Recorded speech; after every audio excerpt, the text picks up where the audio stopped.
자, 안녕하세요. 네, 이제 날도 많이 좀 따뜻해졌는데 거기에 맞춰서 환절기다 보니까 감기에 좀 걸리신 분들이 많아요. 저도 그렇습니다. 감기 조심하시고 건강 잘 챙기시고요.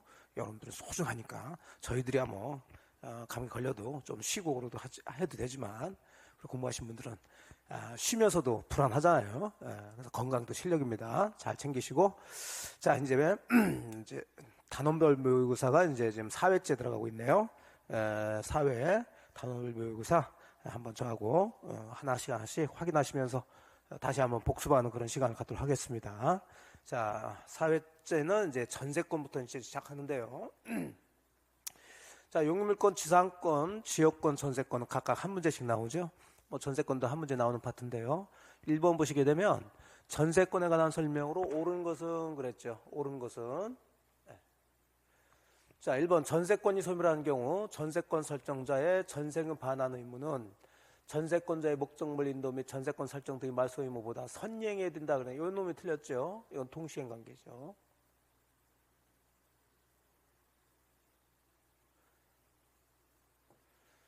자, 2번 건물에 대한 전세권의 존속기간을 1년 미만으로 정한 때에는 이를 2년으로 한다 그랬는데 자, 전세권은 이제 토지 전세권도 있고 건물 전세권도 있는데 일반적으로는 다 토지든 건물이든 전세권에 대해서 다 적용되는데 건물 전세권만 적용되는 거 두 가지. 일단 최단 기간 1년 미만으로 정할 때는 1년으로 보는 거죠. 건물. 이거 틀렸고요. 근데 토지는 요 최단 존속기간 제한이 없다는 거. 토지는 존속기간을 1년 미만으로 정했으면 그 1년 미만으로 하게 됩니다. 6개월로 정했다 그러면 6개월로 하는 거죠. 다만 건물에 대한 전세권은 만약에 6개월로 약정했다 그러면은 기본적으로 1년으로 한다. 같이 잡으시면 되겠고요.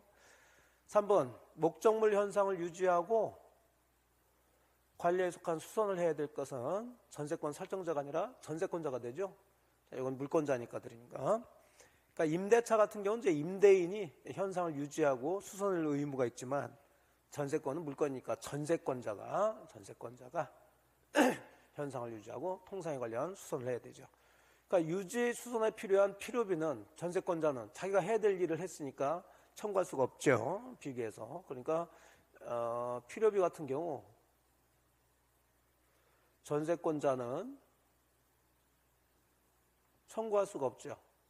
왜? 자기가 유지하고 수선해야 되니까. 하지만 임차인은 청구할 수가 있죠.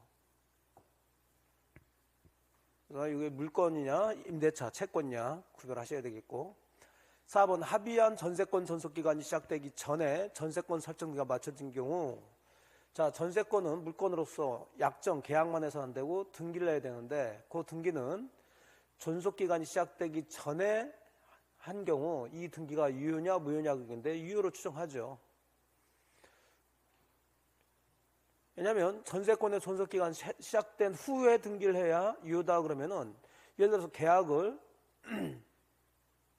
3월 10일 날 하고 전세권의 존속기간을 4월 1일부터 이제 2년간 이렇게 했을 때 그럼 이 사이에 그 부동산에 다른 등기가 들어올 수가 있겠죠. 저당권이라든지 가등기라든지 이렇게 되면 이제 그 전세권 등기가 뒤로 밀려버리기 때문에 전세권의 존속기간이 시작되기 전 4월 1일 전에 전세권 등기를 해놔도 당연히 그 등기는 유효가 되겠죠. 그래서 이놈이 옳은 얘기가 되겠네요. 5번은 대지와 건물이 자 이건 그림은 그리지 않겠습니다. 여기서 장난칠 곳이 딱 한 군데인데 일단 보세요. 지금 지상권을 설정한 것으로 본다 그랬으니까 이건 법정지상권 얘기예요. 법정지상권. 항상 본다 그러면 법적으로 그렇게 본다는 얘기니까 이건 법정지상권 얘기인데 그러면 그 구조를 보시게 되면 이 법정지상권은 누가 취득하느냐 그런 얘기인데 항상 이 지상권은 타인의 토지에 건물을 소유하기 위한 거니까 건물 소유자가 법정지상권을 취득하게 돼요. 그럼 여기서 문장은 토지 소유자 입장에서 그럼 누구에게 지상권을 설정한 것으로 보냐 그 얘기니까 건물 소유자에게 그 법정지상권, 지상권을 설정한 것으로 봐야 되겠죠. 그러니까 여기서는 이제 건물 소유자 찾으라는 얘기인데 건물 소유자. 그럼 여기서 건물 소유자를 찾아보니까 일단 대지와 건물이 같은 소유자에 속했다가 이 상태에서 건물의 전세권을 설정했대요. 자, 그렇다면 이 건물은 전세권자와 전세권 설정자가 있을 텐데, 자, 이 건물은 전세권자라는 사람이 있을 거고 전세권 설정자라는 사람이 있을 텐데, 자, 여기서 건물 소유자는 누군가요? 전세권 설정자가 건물 소유자죠.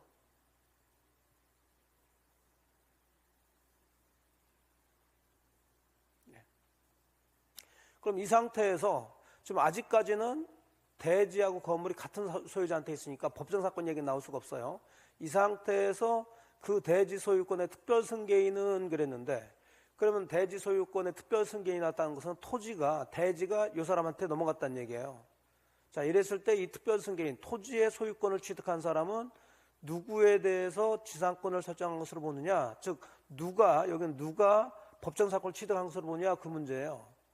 여기서는 항상 법정사건은 건물 소유자가 취득하게 돼 있으니까, 여기 지금 전세권자는 건물 소유자가 아니라 건물의 전세권자죠. 그럼 여기에는 전세권 설정자가 나와야 돼요. 설정자가. 그러니까 제가 항상 말씀드린 대로 이 문장에서는 이 부분을 이제 장난치게 되는데, 좀 자주 나오진 않습니다. 근데 장난친다면 여기에요. 그러니까 이건 그림을 그려가지고 하면 여러분들 분명히 이해를 잘 하실 거라고. 근데 자꾸 그림으로 들어가지 마시고, 그럼 그림을 그려서 이해를 하게 되면 거기서 끝나게 돼요. 그럼 이 문장이 나왔을 때 어디를 장난치는지 잘 모르니까 항상 지상권을 설정한 것으로 본다. 그럼 이건 법정상권이고, 그럼 누가 법정상 취득하느냐? 항상 건물 소유자다. 그럼 토지 소유자 입장에서는 누구에게 지상권을 설정한 것으로 보느냐, 이렇게 얘기할 테니까, 그럼 건물 소유자에게 지상권을 설정한 것으로 본다. 그럼 건물 소유자를 찾으라는 얘기예요. 건물 소유자. 그럼 여기서 건물 소유자가 누군지를 찾으려면 건물의 전세권 설정했다고 그랬으니까, 그럼 건물은 전세권자와 전세권 설정자가 있을 텐데, 당연히 건물 소유자는 누구? 전세권 설정자죠. 그럼 여기 전세권 설정자가 들어가야 된다고요. 그래서 다 틀렸고 4번이 옳은 얘기가 됩니다. 자, 역시 2번 전세권에 대한 설명으로 옳은 것은 그랬네요. 전세권의 존속기간은 당사자가 임의로 정할 수 있고, 그 최장기간에는 제한이 없다 그랬는데, 최장기간은 토지 건물 상관없이 10년이죠. 10년. 다만 건물은 위에서 보신 것처럼 최단 1년이고요. 토지는 최단기간 제한은 없죠. 근데 최장기간은 토지든 건물이든 다 10년. 틀렸고, 토지 전세권자에게 지상물 매수권권, 이건 법조문은 없지만은 유치 적용합니다. 인정을 해주죠. 자, 아까도 얘기했지만 토지 전세권에 있어서 존속기간을 1년 미만으로 정할 때는 1년으로 한다. 자, 여기는 토지가 아니라 건물이죠, 건물. 4번 전세권의 존속기간을 약정하지 않은 경우, 자, 그러면 각 당사자, 전세권자든 전세권 설정자 중 언제든지 전세권의 소멸 통고를 할 수 있고요. 항상 이렇게 소멸 통고가 나오면 유예기간 후에 그 전세권 소멸이 되겠죠. 그러면 통고 받은 날이 아니라 통고 받은 날로부터 6월이 경과돼야 돼요. 6월 경과 후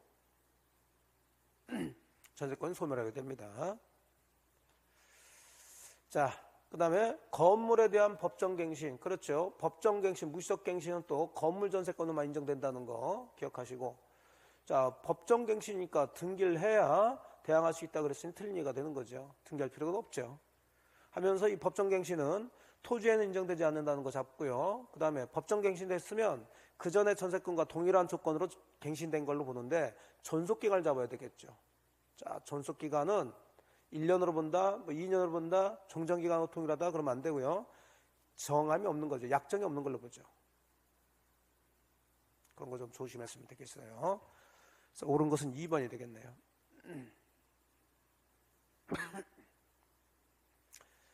자, 3번부터는 이제 담보물권에서 유치권에 대한 얘기인데, 자, 유치권은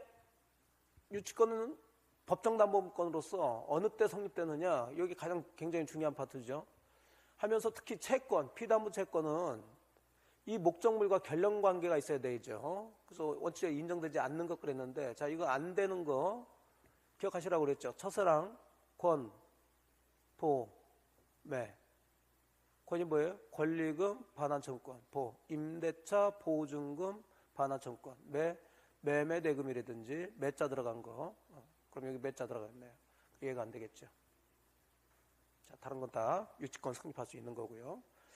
자, 4번 유치권에 관한 설명으로 틀린 것 그랬습니다. 자, 유치권에 의한 경매로 자, 유치권자도 경매는 들어갈 수 있어요. 하지만 우선순위는 우선 변제권은 없죠.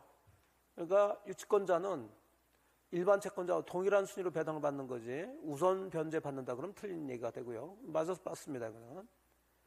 2번 유치권자가 소유자의 허락 없이 유치물을 임대했습니다. 의무 위반이죠. 임차인은 자 이건 불법적인 임대차니까 소유자에게 임대차로 대항할 수가 없다. 맞았죠. 3번 여러 필지 토지의 유치권을 행사하는 자가 그 토지 중 일부에 대해서 성관 주의무를 위반했다. 자 그러면 유치권자가 그 유치물을 잘 관리해 줘야 돼요. 이걸 성관 주의무라고 그러는데 이걸 위반했을 때 일단 채무자는 유치권 소멸 청구를 할 수 있는데 여기 같은 경우 지금 여러 필지 토지에다가 유치권을 행사하고 있었는데 그중에 일부에 대해서만 성관 주의무를 위반했을 때 유치권 소멸 청구는 모든 토지에 대해서 할 수 있느냐 그 얘기인데 이건 틀렸죠. 그 일부 위반한 일부 토지에 대해서만 소멸 청구가 인정되는 거죠. 그래서 3번 틀렸고요. 자, 유치권자는 이제 과실을 수취해서 자, 그 채권에 우선적으로 변제 충당할 수 있고요. 자, 이건 우선 변제권이 아니에요. 그 과실로 채권에 우선적으로 변제를 충당하라 그런 얘기고. 자, 5번은 이제 유치권자는 자, 누구에 대해서 유치권을 주장할 수 있죠. 대항할 수 있어요. 즉 유치권을 주장할 수 있다는 건 인도 거절할 수 있다는 얘기인데 특히 경매 절차의 매수인에게도 할 수 있지만 이 경매 절차의 매수인에게는 무조건 행사하는 게 아니라 이 경매 개시 결정 등기 이걸 기초로 해서 이걸 압류라고 그러죠. 압류. 자, 압류 효력 이전에 성립한 유치권 가지고서는 대항할 수가 있죠. 그렇다면 이후에 성립한 거 가지고서는 대항할 수가 없습니다. 그래서 경매 절차에서는 이제 경매 개시 결정 등기 또는 압류 효력 이걸 기준으로 해서 이전에 성립됐냐 이후에 성립됐냐를 구별해서 그 경락인 즉 경매 절차의 매수인에게 대항할 수 있는 점인지 잡으셔야 되겠네요. 3번이 되겠습니다. 자, 5번 저당권의 피담보 채권 범위 속하지 않는 것 그랬는데 자, 원본, 이자, 의약금, 지연배상금은 원본 이행기를 경과한 1년분 그 다음에 실행비용까지 저당권의 피담보 채권이 되죠. 4번 목적물의 보존비용은 이것은 뭐 당연히 피담보 채권에 속하지 않습니다. 4번이 되겠죠. 자, 6번은 저당부동산의 제3취득자에 대한 설명으로 옳은 것 그랬네요. 이 저당부동산의 제3취득자라는 것은 이 저당부동산의 후에 후순위로 자, 소유권이나 지상권이나 전세권 취득한 사람들을 얘기하죠. 이 사람들은 그 부동산을 다 사용하려고 이런 권리를 취득한 사람인데 선순위 저당권이 있으니까 경매 들어가게 되면 다 쫓겨나갈 사람이죠. 이 사람들을 이제 보호하기 위해서 우리가 3가지 규정 있다고 공부하셨어요. 옳은 것을 모두 고른 것 그랬습니다. 자, 일단 이 제3취득자는 경매 참가해서 매수인 될 수가 있죠. 특히 소유권 취득한 사람 맞았고 니은 번 저당 부동산에는 후순위 저당권자는 자, 이 사람은 지금 제3취득자에 해당되지 않죠. 그래서 제3취득자에 해당하지 않는다. 오케이. 이것도 맞는 얘기겠죠. 그리고 저당 부동산의 제3취득자는 부동산 보존 개량을 위해서 지출한 비용을 그 경매 대가에서 우선 상환 받을 수 있다. 이거 맞죠?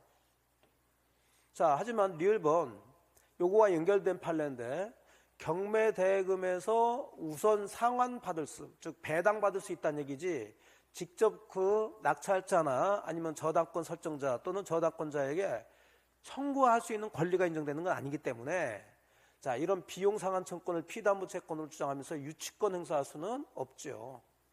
그래서 옳은 것은 기억, 니은, 디귿이 되겠습니다.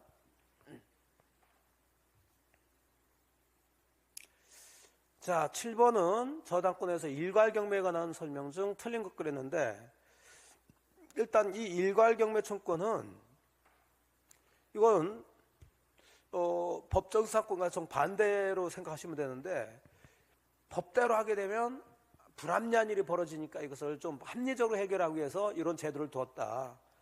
자, 기본적으로 다대지에, 즉 건물이 없는 토지에 저당권을 설정했는데 우리 그 후에 건물을 신축했어. 자, 이 건물을 누가 축조했는지 상관없이 경매 신청 당시에 이 건물의 소유자도 이 저당권 설정자인 토지 소유자하고 같아야 되겠죠. 그러면 이제 이 저당권자는 원래 토지에만 저당권이 설정됐으니까 토지만 경매 들어가야 되는데, 그러면은 이 담보 가치도 떨어지고 이 건물도 철거해야 된다는 이런 문제가 생기기 때문에 이 저당권자는 토지에 대한 저당권이지만 이 위에 있는 건물까지 같이 경매 들어갈 수 있는 거, 이걸 우리가 일괄 경매 청구라고 그러죠.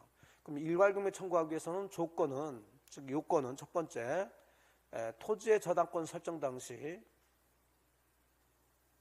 토지의 저당권 설정 당시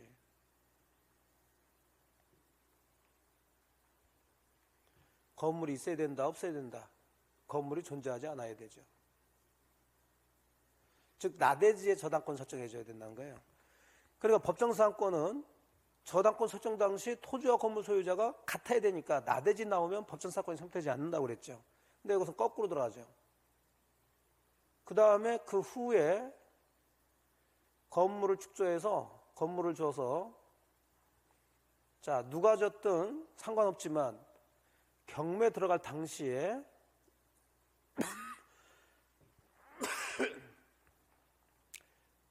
그냥 간단하게 할게요. 토지와 건물의 소유자 같아야 돼요. 이렇게 두 가지 요건을 갖추면 됩니다. 물론 이 요건 다 갖췄다고 해서 뭐 절대적으로 일괄경매 할 건 아니죠. 이건 의무를 정한 건 아니고 권리니까 토지만 경매 들어가도 됩니다. 자, 그럼 이걸 기준으로 해서 1번, 지상권자가 신축한 건물을 대로 저당권 설정자가 지금 토지 소유자죠. 건물 소유권을 취득했다면 그럼 같죠. 일괄경매 인정된다. 그랬죠. 건물을 신축한 사람이 누구냐 상관 안 난다는 얘기예요. 2번, 저당권자는 일괄경매 신청할 수도 있고요. 토지만 경매 신청할 수도 있고, 아까 얘기했죠. 이건 의무사항으로 둔 건 아니다. 3번은 저당권 설정 당시에 건물 축조가 진행되고 있어요. 아직은 건물이 다 존재하고 있지는 않지만 진행되고 있었고 사회 경제적 관점에서 그 건물의 존재 가치가 인정되는 경우라면 법정사건이 성립이 돼요. 하지만 일괄경매는 허용되지 않습니다. 거꾸로 들어가시면 됩니다. 맞는 얘기예요. 자, 일괄경매해서 경매대금이 토지경매대금, 건물경매대금이 다 나왔다 해서 이 저당권자가 우선 배당받을 수 있는 것은 이제 맨정신으로 들어와서 제정신 들어와서 이 저당권료를 미치는 토지 경매대금에서만 우선 변제받는 거지 건물 매각대금에서는 우선 변제받지 못하죠. 옳은 얘기죠. 자, 5번, 토지에 대한 저당권 설정자 건물을 축조했다면 현재 건물 소유자는 제3자인 경우, 현재 즉 경매 당시를 얘기하는 거죠. 그러면 토지에 대해서 저당권 설정자가 갑이 건물을 신축했다. 근데 이 저당권자가 경매 들어가기 전에 병이라는 사람이 건물을 취득했다면 그러면 건물 소유자와 토지 소유자가 다르니까 여기 맞지 않네요. 일괄경매 허용될 수가 없죠. 5번이 되겠습니다. 일괄경매는 이 요건 잘 따져서 들어가시면 돼요. 자, 8번 근저당권 틀린 것 그랬습니다. 기본계약에 따른 결산기 도래하면 그 피담보채권 확정 시기죠. 피담보채권 확정된다. 결산기 도래든지 존속기간 만료시 이런 것들이죠. 2번 근저당권은 그 피담보채권이 확정되면, 그렇죠. 피담보채권이 확정됐으니까 이제 요게 어쨌든 근저당권도 종이니까 보통의 저당권 같은 취득을 받게 됩니다. 즉 부종성 수반성이 이제 정해진다는 얘기죠. 3번 채무자의 채무액이 채권 채무액을 초과한대요. 자, 미리 잡아놓은 채권 채무액은 1억인데 자, 확정된 채무액이 1억 2천이다. 그럼 이걸 변제할 때 이런 초과한다는 얘기 나오면 주로 이제 변제를 누가 하냐에 따라서 1억만 변제해야 되느냐, 1억 2천 다 변제해야 되느냐 이 문제인데, 채무자는 그랬죠. 그 채무자는 갚아야 될 사람이니까 채권 최고액 변제 나오면 안 되죠. 전액 변제해야죠. 그래서 3번이 틀렸죠. 다만 여기에 물상보증이나 제3취득자가 변제한다는 얘기 나오면 채권 최고액만 변제하고 근저작권 맞춰달라고 할 수가 있죠. 그 차이점 보시고. 자, 그 다음에 피담보 채권이 확정되는데 경매 신청에 의해서 확정된다 그러면 이것도 누가 경매 신청하냐를 따지라고 그랬죠. 근저당권자 스스로 경매 신청했다 그러면 경매 신청 시, 근저당권자 아닌 자가 경매 신청했다, 특히 후순위권자가 경매 신청했다 그러면 매각대금 완납시죠. 됐고. 자, 근데 근저당권자가 경매 신청했다 그러면 이게 경매 신청한 때 피담보채권이 확정된다. 자, 그래서 3번이 되겠어요. 근저당권은 서로 이렇게 비교해가지고 짐을 많이 내니까 그런 거 잘 정리하시면 됩니다. 자, 이렇게 해서 이제 물권법을 정리하셨고, 이제 계약법 들어가죠. 자, 9번은 이제 낙성계약이 아닌 것 그랬는데, 자, 계약금 계약은 요물계약이죠. 요물계약. 현금이 요물스럽죠. 현금. 현상광고. 금, 계약금, 계약. 보증금, 계약. 금자 들어간 거. 자, 요물계약이겠어요. 한 번 정도 기억을 하시고. 자, 10번 들어갑니다. 자, 계약 성립에 관한 설명 중 틀린 것 그랬네요. 자, 계약 성립은 이제 낙성계약 중심으로 공부하시면 된다고 그랬어요. 청약이라는 거, 승낙이라는 거, 합체에 의해서 계약이 성립되는 거. 청약은 구체적, 확정적 의사 표시해야 되고요. 청약은 불특정 다수인에 대해서 할 수 있죠. 하지만 승낙은 특정한 청약자에 대해서만 해야 되고요. 3번 청약자의 의사표시나 관습에 의해서 승낙 통지가 필요하지 않은 경우, 자, 이것은 의사 실현에 의한 계약 성립이죠. 뭐 주차장에 주차했을 때, 아니면 화장품 발랐을 때, 그러면 승낙의 의사표시로 인정된 사실이 있는 때 계약이 성립된다. 4번 계약의 본질적 내용에 대해서 무의식적 불합의, 무의식적 이런 데 보는 게 아니에요. 불합의를 봐야죠.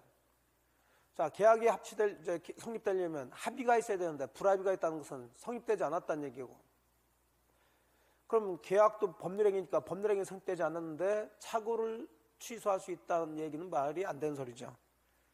항상 취소나 무효 취소는 성립된 이유 문제라고 그랬으니까 4번이 되겠네요.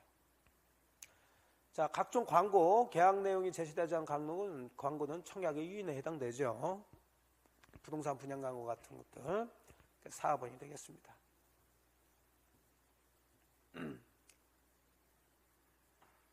자꾸 감기 때문에 기침이 나오는데 죄송하고요. 잘 관리하세요. 건강 잘 하시고. 자, 다음 중 특별한 사정이면 동시행관계 있지 않는 것, 동시행관계 있지 않는 것 모두 고른 것은 그랬네요. 자, 이것은 쉽죠. 자, 동시행관계 있지 않는 것 제가 항상 5가지 정도 기억하시라고 그랬네요. 한번 해볼까요? 자, 충청도 친구가 뭐라고 그래요? 변명혀. 뭐라고 변명해요? 경매 무효돼서 있던 권리금도 날렸다고. 변은 뭔가요? 변제 의무죠. 명은 임차권 등기 명령에 따른 임차권 등기, 토지거래 허가, 경매 무효, 권리금. 자, 이런 거 고르라는 얘기니까. 격번 임대인의 보증금 반환 의무와 임차인의 임차권 등기 명령 어쩌고 저쩌고, 요놈 골라야 되겠네. 자, 그 다음에 임대차 계약 종료에 따른 임차인의 임차 목적물 반환 의무와 임대인의 권리금 회수, 권리금 여기 나왔네. 이것도 골라야 되겠죠.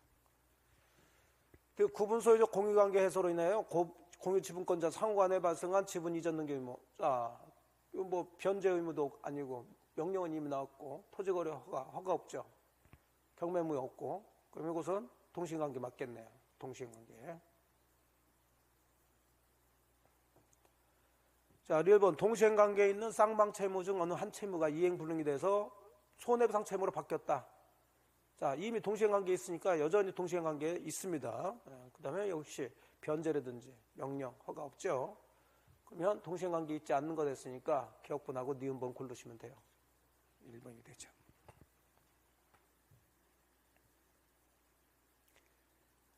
자, 12번 쌍무계약상 우연부담에 관한 설명으로 옳은 거 그랬습니다. 자, 우연부담은 손해를 누가 부담하느냐 이렇게 해석하시면 된다고 그랬어요.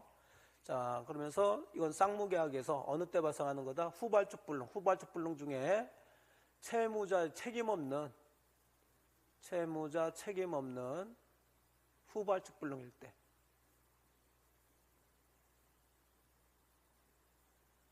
요때 누가 손해를 부담하는가? 자, 그걸 따지는 게 우연부담 문제라고 그랬어요. 자, 계약 당사자는 옳은 거 그랬으니까 계약 당사자는 우연부담에 대한 민법 규정과 달리 정할 수 없다 그랬는데 틀린 얘기죠. 특히 계약법은 임의 규정이 거의 대부분이고 특히 총론 파트는 다 임의 규정이죠. 있습니다. 또 틀렸고. 2번 채무자의 책임 있는 사유로 후발적 불능이 발생한다. 이때 우연부담 법리가 적용된다 그랬는데 우연부담은 채무자의 책임이 없는 후발적 불능해야 되죠. 그 요놈도 틀렸죠. 이렇게 채무자의 책임 있는 사유로 후발적 불능이 될 때는 우리가 뒤에서 배울 해제가 문제가 되는 거죠. 해제. 3번은 매매 대상인 토지가 이행기 전에 강제 수용이 됐대요. 자, 일단은 채무자 책임 없는 후발적 불능이죠. 매수인은 매도인에 대하여 매매 대금을 제공하지 않고 대상청권 행사할 수 있다 그런데 그래요. 대상청권을 행사할 수 있지만 이 대상청권을 행사하기 위해서는 결국은 매매계약이 유효인 걸 전제로 해서 그 매도인이 받을 그 수용보상금 청권을 나한테 넘겨달라 그 얘기니까 자기가 가지고 있는 반대 의무도 이행을 해줘야 되죠. 그러면 매매대금을 제공하면서 대상청권을 행사할 수 있어야 되죠. 제공하지 않고. 이거 틀렸네요. 자, 4번 채권자의 수령지체 중 그랬으니까 이건 채권자 잘못이죠. 그럼 채권자가 손해를 부담해야지. 물론 당사자 책임 없는 사유로 불능이 됐다 하더라도 채권자의 수령지체 중이니까 채무자는 상대방 이행을 청구할 수 있다라고 해줘야죠. 다 틀렸네요. 5번 당사자 일방의 채무가 채권자의 책임 있는 사유로 또 불능이 됐으니까 역시 채무자의 책임은 없지만 채권자의 책임이 있으니까 채권자가 손해를 부담해야 되겠죠. 그럼 채무자는 상대방 즉 채권자의 이행을 청구할 수 있다. 그렇죠. 요 놈이 맞는 얘기죠. 그러니까 4번하고 5번은 다 채권자가 우연 부담해야 될 그럴 경우죠. 그래서 결론이 다 같아야 되는데 여기는 없다라고 해서 틀렸고 있다. 맞습니다. 5번이 되겠어요. 자, 13번 이제 사례 형태로 갑과 을이 갑소유 주택에 대한 매매 계약을 체결했는데 주택이 계약 체결 후 소유권 이전 및 인도 전에 소유를 불타버렸대요. 자, 그럼 후발적 불능인데 일단 여기서는 갑소유 그랬으니까 갑이 채무자가 되겠죠. 그럼 을이 이제 자동으로 채권자가 되는 거겠네요. 근데 후발적 불능인데 갑의 책임인지 아닌지 모른단 말이에요. 자, 어쨌든 쭉 훑어보시면서 정리하셔야 되겠죠. 격번 갑과 을의 책임 없는 사유로 주택이 소실했다. 자, 그럼 쌍방의 책임 없는 사유로 주택이 후발적 불능됐으니까 이건 우연부담 중에 채무자가 우연부담을 해야 되니까 갑은 을에게 매매대금 지급 청구할 수 없다. 자, 맞았죠 이거. 자, 니은번 갑과 을의 책임 없는 사유로 주택이 소실된 경우 갑이 계약금을 수령했다면 을은 그 반환을 청구할 수 있다. 이것도 맞는 얘기죠. 그렇죠. 둘 다 쌍방의 책임 없는 사유로 후발적 불능이 됐을 때, 자, 그러면은 채무자가 우연부담자야 되니까 채무자는 상대방에게 대금 달라고 청구할 수 없으면서 받았던 계약금은 돌려줘야 되니까 상대방 을의 입장에서는 계약금 달라고 청구할 수 있죠. 또 이것은 갑의 책임 없는 사유로 주택이 소실됐어요. 갑의 책임 없는 사유로 주택이 소실된 경우, 자, 그러면 갑이 채무자고 갑의 책임 없는 사유로 주택이 소실됐으니까 해제 얘기가 나오면 안 되죠. 이건 갑의 책임 있는 사유로 주택이 소실된 경우 해제 얘기가 나와야 된다고 그랬어요. 그럼 요 놈 틀렸죠. 틀린 거 골라라 그랬으니까 자, 이거 골라야 되고요. 이것도 우연부담 들어가줘야 되겠죠. 자, 1번 을의 수령지체 중에 을 채권자죠. 채권자 수령지체 중에 갑과 을의 책임 없는 사유로 주택이 소실됐다. 자, 아까 보신 것처럼 이건 을이 우연부담, 즉 손해를 부담해야 되니까 갑은 을에게 매매대금 지급 청구할 수 있다라고 해야 되겠죠. 자, 틀린 것 골라라 했으니까 디귿하고 류를 고르시면 돼요. 2번이 되겠어요.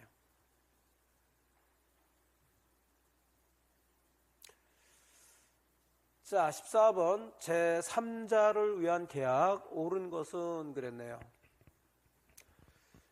자, 1번 제3자가 수익의 의사표시를 한 후에는 요약자는 원칙적으로 낙약자에 대하여 제3자에게 급부 이행할 것을 요구할 수 있는 권리를 갖지 못한다 그랬는데 틀린 얘기죠. 여전히 요약자하고 낙약자의 관계는 매매계약, 여러분이 잘 아시는 것처럼 둘이 매매계약하면서 제3자에게 대금을 주기로 약정한 이런 것을 제3자로 위한 계약이라고 하는데 제3자가 수익의 의사표시를 했다 하더라도 요약자는 여전히 낙약자에 대해서 빨리 제3자에게 대금 줘라 라고 청구할 수 있는 권리를 갖게 되는 거죠. 유지가 된다는 얘기예요. 채무자와 인수인 사이에 체결되는 병존적 채무인수는 제3자라는 계약에 해당된다. 이거 맞습니다. 근데 이런 것이 정답으로 나오게 되면 조금 좀 문제는 돼요. 왜냐하면 우리가 이제 채무인수를 배우지 않는데 이 채무인수는 이제 여기처럼 병존적 채무인수라는 게 있고 면책적 채무인수라는 게 있고 또 누가 계약하느냐에 따라 다 각각 다 다릅니다. 그러니까 우리 시험에도 지문이 나오고 했는데 이렇게 정답으로 나오진 않았어요. 그러니까 너무 신경 쓰지 마시고 병존적 채무인수라는 것도 제3자는 계약에 해당되는 거구나 이렇게 이 정도 보시면 돼요. 자, 3번 제3자가 수익의 의사표시를 한 경우 특별한 사정이 없는 한 요약자는 낙약자의 채무 불이행을 이유로 제3자의 동의 없이 계약 해제. 자, 해제 얘기 나오면 항상 요약자나 낙약자 해야 된다고 그랬어요. 그러면 낙약자의 채무 불이행이 있다고 그랬으니까 요약자가 계약을 해제할 수 있어야 되겠죠. 뭐 제3자의 동의가 있든 없든 상관없어요. 동의 없이 해제할 수 있는 거죠. 계약 당사자로서. 틀렸고. 4번 채무자 누구예요? 낙약자입니다. 낙약자가 상당 기간 중에서 계약 이익 향수 여부를 제3자에게 채굴을 했단 말이에요. 제3자한테 어떻게 받을 거냐 했는데 그 기간 내에 확답받지 못했다. 자, 이런 구조로 하면 다 부정이라고 그랬으니까 수익의 의사표시 한 것이 아니라 거절한 것으로 이렇게 봐야 되겠죠. 더 틀렸고. 5번 요약자와 낙약자 사이 매매 계약이 무효래요. 자, 누구하고 누구 계약? 요약자와 낙약자 사이. 그럼 이건 기본 관계고요. 이건 제3자라는 계약에 영향을 미치니까 무효니까 낙약자는 수익자에게 매매 대금을 이미 지급했다. 원래 지급할 필요가 없는데 지급했으면 돌려달라고 해야 되는데 이걸 역시 이것도 계약 당사자인 요약자, 낙약자끼리 하는 거죠. 그러니까 수익자 상대로 반환 청구 있다 그러니까 틀린 얘기가 되는 거죠. 그러니까 이렇게 해제나 반환, 취소, 원상회복 이런 것은 계약 당사자인 요약자와 낙약자가 하는 거지 이렇게 수익자가 들어가면 안 된다고 그랬습니다. 다 틀렸고 정답은 2번인데 가볍게 보시면 돼요. 자, 15번 들어갑니다. 전형적인 제3자라는 계약. 매도인 갑과 매수인 을이 부동산 매매 계약을 하면서 그 대금을 갑이 지정한 병한테 주기로 하는 제3자라는 계약을 했다. 얘가 요약자고 낙약자고 수익자죠. 얘가 채무자, 채권자, 제3자. 옳은 것은 그랬습니다. 1번 병이 수익의 의사표시를 하면 특별한 사정이 없는 한 계약 체결 시로 소급한다가 아니라 그때부터죠. 그때부터 이제 제3자는 낙약자에 대한 권리가 발생이 되는 거죠. 그래서 소급. 여기 틀렸어요. 그때부터. 2번 을은 갑과 계약에서 발생한 항변으로 을은 갑과 계약에서 그렇습니까? 을은 갑과 계약이니까 기본관계죠. 아까도 얘기했지만 기본관계는 제3자는 계약에 영향을 미치니까 여기서 뭔가 항변 사유가 발생됐다. 뭐가 문제가 있다. 그럼 병에게 병이 선이다 하기 상관없이 대항할 수 있다. 오케이. 이건 맞았죠. 하지만 갑과 병 사이에서 발생된 항변 사유 가지고 이걸 이제 대가 관계라고 그러죠. 이건 제3자라는 계약과는 아무 관계가 없으니까 낙약자는 그걸 가지고 수익자에게 대항할 수 없다. 이렇게 들어줘야 된다고 그랬어요. 3번 병의 을에 대한 수익의 의사표시는 제3자라는 계약의 성립요건에 해당된다 그랬는데 그건 성립요건이 아니고요. 성립은 요약자와 낙약자만 제대로 계약을 하면 되는 거지 수익자가 낙약자에 대해서 수익의 의사표시를 하는 거 이건 제3자라는 계약의 성립요건이 아니고 이거 없더라도 성립은 되고 이 제3자인 수익자가 낙약자에 대해서 권리를 취득하게 된 권리 발생 요건이 되는 거예요. 권리 발생 요건. 수익 의사 표시를 하면 권리가 발생한다 그러는 거죠. 계약이 성립한다가 아닌 거예요. 다만 체결시로 소급하는 게 아니고 그때부터. 자, 이해되셨고. 4번 병이 을에게 대금 수령의 의사표시를 한 후 병이 을에게 받겠다 의사표시한 후 갑과 을의 계약을 합의 해제했다. 자, 하더라도 병의 권리는 소멸하지 않죠. 얘가 이제 얘한테 받겠다고 의사표시했으면 이제 권리가 발생됐고요. 을과 병 사이는 계약 관계가 없다 하더라도 직접적인 권리를 행사할 수 있는 권리가 발생됐고, 그럼 아무리 요약자와 낙약자가 계약 당사자를 하더라도 이 병 수익자의 권리를 소멸시키거나 변경시킬 수는 없죠. 다만 그렇게 할 수 있다라고 유보해놨다면 할 수 있지만 그건 아니니까 소멸한다. 틀렸네요.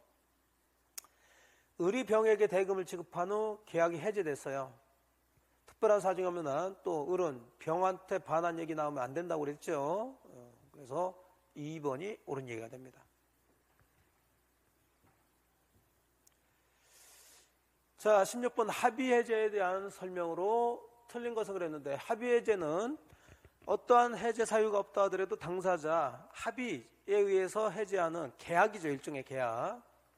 그래서 민법에 해제에 관한 규정은 적용되지 않는 게 원칙이고요. 당연히 손해배상 문제가 생길 이유가 없고요.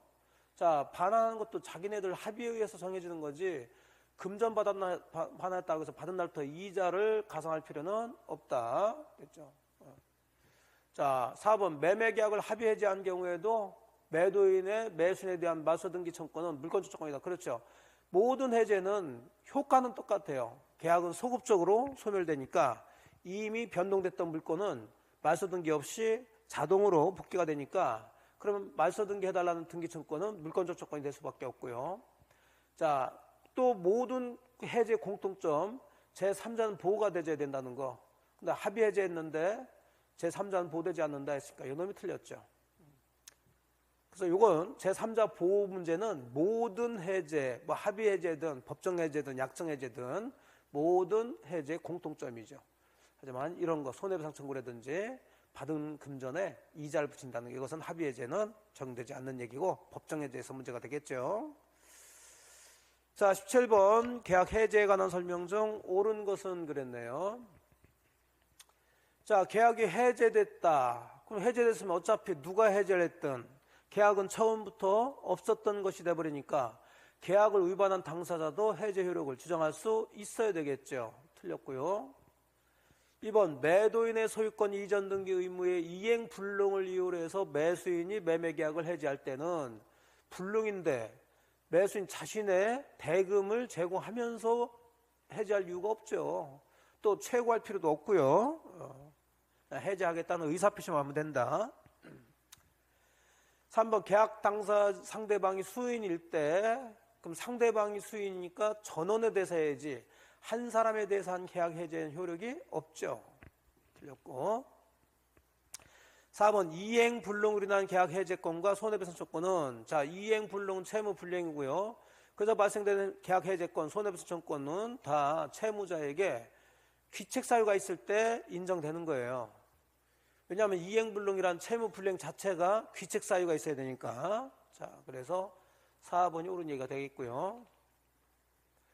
자, 원래 이행 지체에 의해서 계약을 해제하기 위해서는 일정한 기간 잡아서 최고 후 그 기간 내에 이행하지 않으면 해제할 수 있는데, 당사자 일방이 미리 채무를 이행하지 않을 의사를 명백히 표시했으면 최고할 필요가 없죠. 근데 이걸 표시했다가 나중에 적법하게 철회했다면 다시 이제 원상복구된 거니까 상대방은 최고를 하고 해제를 해야죠. 그래서 이것도 틀린 얘기가 되는 거예요. 4번이 옳은 걸로 정답이 되겠습니다.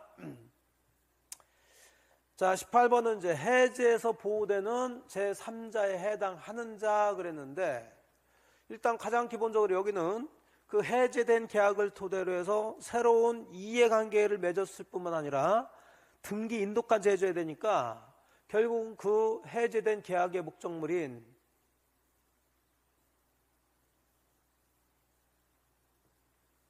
목적물. 자, 목적물 뭐예요? 부동산이겠죠. 우리는 부동산에 대해서 이해관계를 맺고 등기 또는 인도까지 한 사람이 제3자가 되는 거고, 해제된 계약으로서 발생된 채권이 있을 텐데 이 채권에 대해서는 아무리 이해관계를 맺었다 하더라도 뭐 양수했다, 가압류했다, 압류했다, 채권을 등기 인도할 수는 없으니까 얘는 제3자가 될 수가 없죠. 하면서 선악을 따질 때는 이런 이해관계가 해제 전에 발생됐으면 선악 상관없지만 해제 후에 이해관계를 맺고 등기한 사람이라면 선의만 보호되지 악의는 보호되지 않는다. 뭐 그 정도 정리하시면 되겠죠.